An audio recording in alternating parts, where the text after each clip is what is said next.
Pagi para taruna dimanapun kamu berada, hari ini kita akan membahas tentang materi pembelajaran prosedural darurat, dan kita bertemu kembali hari ini yang berbahagia ini. Adapun materi yang akan saya sampaikan adalah penggunaan isyarat bahaya di atas kapal.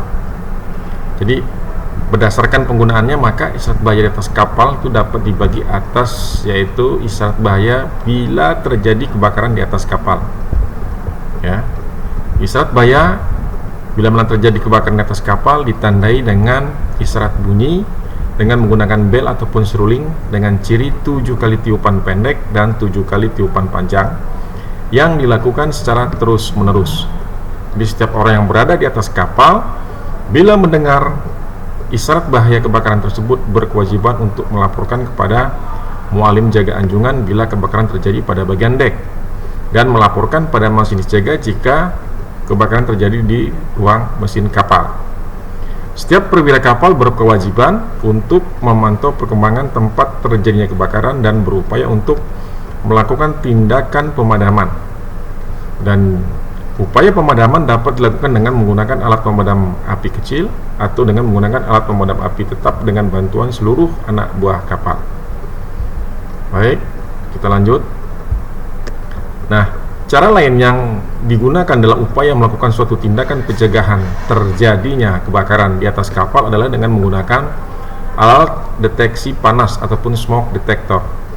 Nah, alat deteksi panas, alat deteksi asap adalah alat deteksi yang menggunakan asap dengan memberikan sinyal ke alarm bahaya dengan cara mendeteksi adanya asap yang berasal dari nyala api yang tidak terkendali.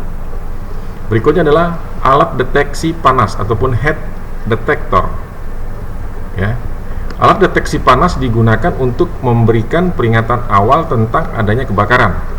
Jadi, prinsip kerja dari alat deteksi panas adalah bekerja berdasarkan adanya temperatur normal, temperatur tiba-tiba naik, menyebabkan rangkaian elektronis bekerja aktif. Ya, tadi ada alat deteksi yang pertama tadi adalah alat deteksi asap. Ini dikoreksi ya, bukan alat deteksi panas ya, smoke detector itu alat deteksi asap. Kemudian berikutnya adalah alat deteksi panas ataupun heat detector. Nah, berikutnya adalah alat deteksi nyala api ataupun flame detector. Ya. Nah, alat deteksi panas ini ditempatkan pada tempat yang mempunyai risiko bahaya kebakaran lebih besar dan dalam tempat yang mempunyai risiko bahaya kebakaran yang besar. Nah, bagaimana pula bila isyarat bahaya bila orang terjatuh ke laut, ya.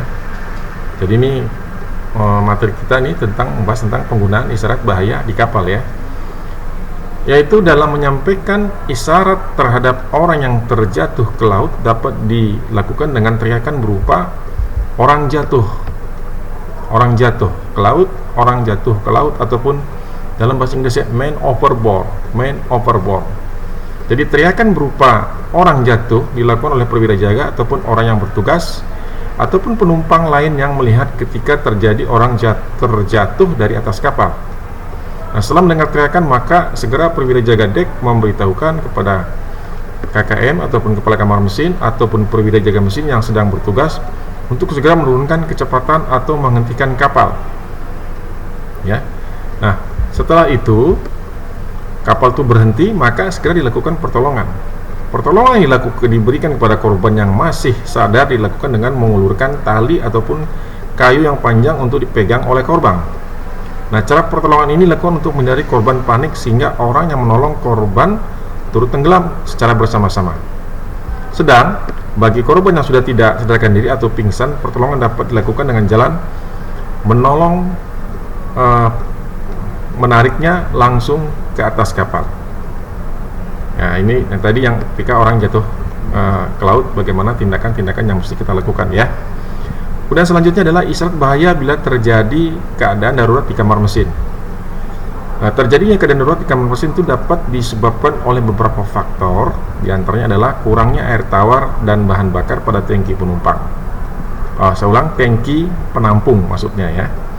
Ketinggian permukaan air dan bahan bakar di dalam tangki dengan menggunakan pelampung dikontrol langsung oleh sebuah sensor.